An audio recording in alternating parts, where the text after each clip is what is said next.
let's talk about Marr-Hildreth edge detector. In this case, we are going to make use of second derivative. So far, we have seen the use of single derivative only. And for when we are using single derivative or first derivative, we saw that we were looking for maxima and minima. Wherever we have like a peak or a dip, we were saying that, okay, that's an edge. And if you look at this sample plot from like one of the previous slides, we can see that there are like two edges here in this signal. And if we represent that as a one-dimensional function, it will look something like this. And if you compute like a first order derivative of the signal, this will be the output response. Okay, and I think we have gone through like how we got this curve. Let me know if you want me to go through this again. And similarly for this, we'll get something like this. And in this case, you can see we are looking for these peaks and these dips. So we know there is an edge over here and there's an edge over here. And these two peaks are or dips are corresponding to these two edges. Now, in case of second derivative, so what will happen is you will first compute the first order derivative, then you will again perform first order derivative of this first order derivative that will give you second order derivative. And it will look something like this on the bottom. In this case, what's going to happen, instead of looking at peaks and these reverse peaks, you'll have to look for zero crossings. All right. So what zero crossings mean is whenever your signal is actually crossing the zero value or the axis at zero. Okay, so in this case, we can see there is a zero crossing over here, which corresponds to this edge.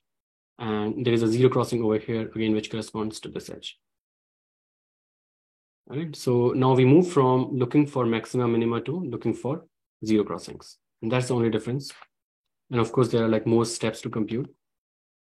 So let's directly jump into the steps we have in Marr-Hildreth edge detector. The first step is obvious, like we want to smoothen out the image. And earlier we were using box filtering or an average filtering. In this algorithm, the inventors used Gaussian filter. And then they applied Laplacian to approximate the second order derivative. Okay, this is a widely used operator. We'll quickly go over this, what this operator is. And this is kind of approximation of second order derivative. Once we have that output, we will try to find zero crossings. And the idea is, again, we will do in both directions, in X direction and Y direction to find these. And once we have those, we'll say, okay, these are the identified edges. Okay, so these three are the main steps in this algorithm. Gaussian smoothing, you already know, I think we have covered this a lot. You will have your input image, you will have a Gaussian filter. You can just perform this filtering operation. And you know that like this is a Gaussian 2D Gaussian curve. This is the discrete form. This is the actual filter we use. And that's the standard Gaussian equation for two-dimensional filter. Now to compute the Laplacian, what we do is, given the Gaussian, two-dimensional Gaussian is, we actually compute second order derivative, and this is partial second order derivative in X direction. And this is like the, again, partial second order derivative in Y direction. And we just add these, okay? So this is like how we compute the Laplacian. So be careful about like these symbols because we have seen that the inverted is actually used for gradient, right? That's how we represent this when we compute two-dimensional gradient.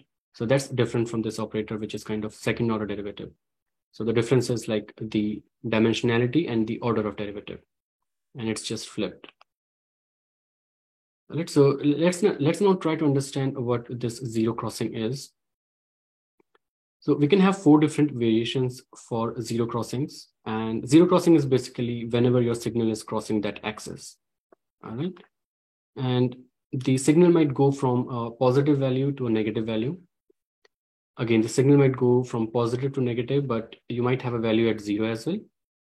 And you can have just the reverse, right? You can go from negative value to positive value. And again, you can go from negative to positive value and also have a value at 0. So these 4 different conditions we will see when we try to find these zero crossings. Now, since we are operating in discrete steps, so everything is discretized, right? We are not using continuous signals when we are performing filtering. So what we can do is we can compute the slope of zero crossing. And if we have a zero crossing like a and negative of b, we can just add these two values, a plus b. If you take the magnitude, that is going to give you the slope.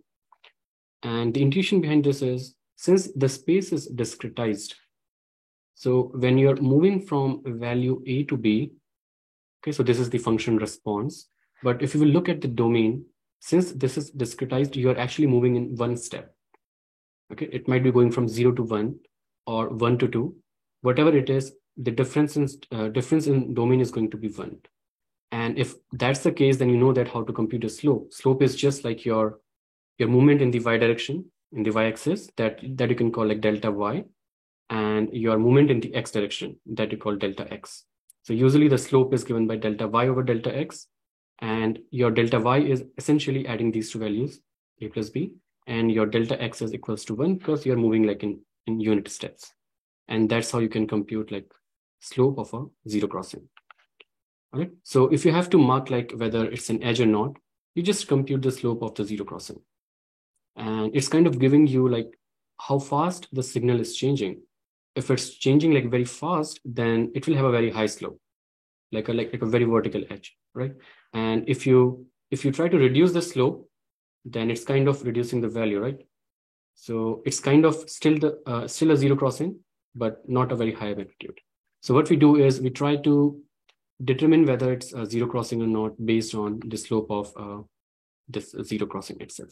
Okay, so now if you think about this, earlier we thought, okay, now we have zero crossing, then it might be better than finding the maxima and minima. That's not the case, because even if you compute single derivative, you still need a threshold to say that whether this is a maxima or minima, whether it's an edge or not. And it's the same situation here, even if you compute a double derivative or a Laplacian. To be able to say that whether this zero crossing is an edge or not, you still need a threshold on the slope.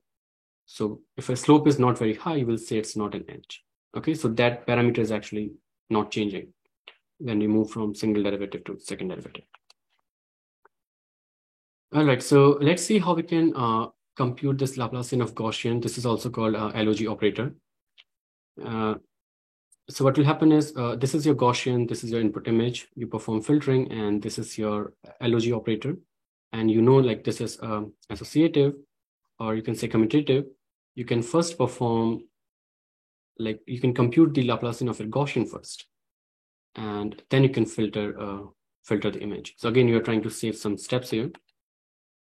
And your this is your like two-dimensional Gaussian. And if you compute the Laplacian operator, again, this is going to be the equation. I'm not going to go through this. Okay, so that's fine. It's not important for this course whether you understand like how to go from this point to this point. Just understand like what Laplacian of Gaussian is. So I think that's sufficient. Okay, so if you don't understand how to go from this step to this step, that's fine. Now this you have seen like how your Gaussian kernel looks like, and this is like what your Laplacian kernel will look like. Okay, so this is kind of an inverted hat, and if you just flip it, like it will be like a giant hat. And if you look at this, it's kind of the value of this kernel is actually 0. It's slightly increasing, and then it's suddenly going down. Okay, and then again going up. So it's kind of symmetrical as well. And this is basically like when you try to plot this equation, you will get something like this. But of course, for filtering, we can't use this. We'll have to discretize this. We'll have to get discrete values. So I will show you like what those discrete values look like. Okay, so for normal edge detection, you know that like you will have a signal like this. There might be some noise, and you can perform like smoothing. So this is like already like computed derivative on a Gaussian filter. And when you apply it on that, yeah, it's going to give you this edge. And again, as we have discussed earlier, you find like maxima or minima to determine whether it's an edge or not for first order derivative. But for LOG operator, it's different. You'll have to find the zero crossings. And this is like a two-dimensional like LOG filter. Okay, so if you quickly check these values, similar to like your Gaussian or filtered Gaussian operator, you can see that the border values are actually close to 0. And the idea is you don't want to pay too much attention like to the distant values, which are far away from the center. And one interesting pattern you can look is it's very close to 0, but as you come closer to the center, it's actually slightly rising. So it's roughly 0.1, but then again, it's going negative, right? So there's a huge dip at the center. And if you visualize like the inverted, the Mexican hat I showed you, this kind of resembles that visualization, because at the center we had a huge dip. But before going from positive to complete dip, we do have some small positive values. All right, so that's fine. Now, let's quickly see like how we can optimize like some of these steps. And I think there was a good question from one of the student in today's office hours. We talked about how we can separate like a 2D Gaussian into two different one-dimensional Gaussians. We didn't cover that earlier, but let me quickly go through this now. So if you look at like the Gaussian equation, which is shown here on the right top. Okay, so this is like a two-dimensional Gaussian equation. And if you remember like from your high school maths, you can actually break this exponent into two different terms, right? Because this is an addition here.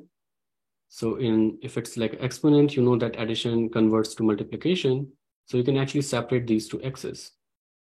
So you can first have like the x squared term, and then you can have the y squared term. So you can kind of separate these two. And the idea is, if you have to apply a 2D Gaussian to filter an image, usually you have a two-dimensional filter, but what you can do is you can actually first just filter in the x direction, and then you can filter in the y direction, and the result is not going to change. Okay, so if you look at like how much that is saving you in terms of computation cost, if you use a two-dimensional Gaussian filter, then at each location, you will have multiplications, like number of multiplications, which is equal to number of values you have in your filter. For example, if your filter is 5 cross 5, okay, so n is size of the filter, then for each location, you will have 25 different multiplications. Okay, and of course there are additions, so let's ignore addition. It's not very computationally expensive. So then the complexity is kind of n square, if you look at big O. And of course, you have to do that for every pixel location, but let's not worry about that. Let's just worry about one operation. Okay, so that's kind of n square. But if you break this down into two different Gaussians, where like you perform filtering independently in x and y direction. So the idea is you first perform filtering in x direction, and then you perform filtering in y direction. So in this case, what will happen is, if you look at this filter, this is like one-dimensional filter. So if the size is n, then you only have n multiplications, right? So this operation here of filtering will be of order n. And once that is done, again, if you have to filter, again, this y is a different direction, but again, this is one-dimensional filter of size n. That is also going to give you like n multiplications. And if you compute the complexity, that's just going to be 2n. So it's a big difference. But if you think carefully, if you're using a very small kernel, let's say 3 cross 3. So this is going to be 9 and this is going to be 6. So it's not huge difference, but still some saving in terms of computation steps. But if n is huge, let's say 5, this is going to be 25 and this is going to be 10. So you see, like as your kernel grows big, you're saving a lot. All right, so we have already seen what like a two-dimensional Gaussian kernel looks like. If we break it down, this is going to be like your Gaussian filter in one dimension. And again, I think we have seen this as well. So in this case, this is like G1 and this is G2. Now, that was for a two-dimensional Gaussian. We can do something similar for LOG operator as well. Okay, so for Gaussian, I think it was easy to interpret. For LOG, it's slightly complicated. Again, we are not going to go through the theorem for this. That might take another lecture, so we don't want to do that. Now, but if you look at like your Laplacian operation here, of course, you can first perform just on the Gaussian filter. And so that step is fine because it's kind of associative. We know that. All right. So this converts to this, which is good. Now let's break down this into like independent filtering operations. So since this is like second order derivative, it's slightly complicated. And this turns out to be something like this. Okay, so we are not going to go through like how we go from this step to this step. Of course, if you're interested, I can point you to like to the exact theorem. But of course, that's not required for this course. Okay, let's try to just understand what these steps are. So in this case, what we are getting at is we are computing partial derivative in y direction and then using that for filtering.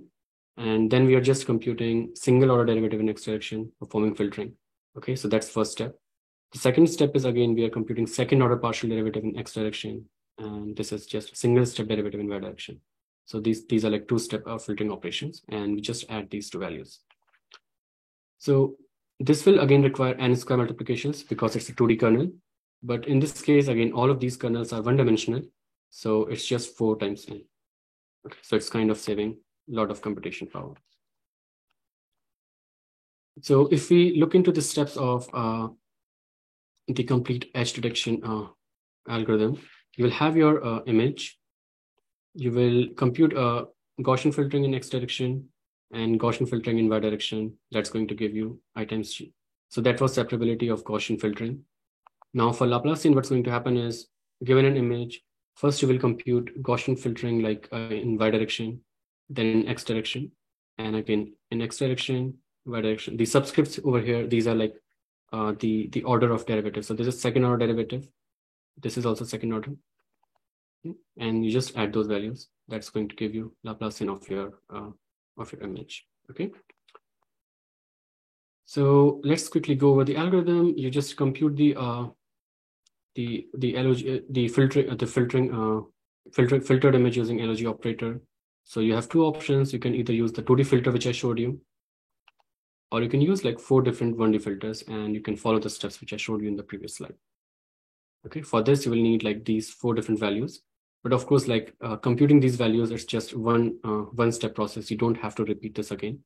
So that doesn't count towards the computational complexity. So that's the first step, and it includes everything like smoothing your image and finding double order derivatives. The second step is how to find zero crossings from the rows and columns, and how you find the slope of each zero crossings. Okay, and then you apply the threshold. So these are like the 4 steps which we require for performing edge detection.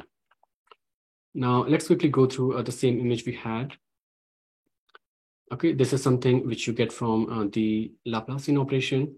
So you compute Laplacian of Gaussian, and then you perform filtering on images, and you find zero crossings. It's going to give you something like this. All right, and zero crossing, again, as I told you, like you'll have to set a threshold to be able to say that whether this is an edge or not. Okay, now this I think we have slightly covered previously as well when we were talking about filtering. But what is the standard deviation of the Gaussian you are using that affects a lot, like in your in the output of your edge detection? And the intuition remains the same.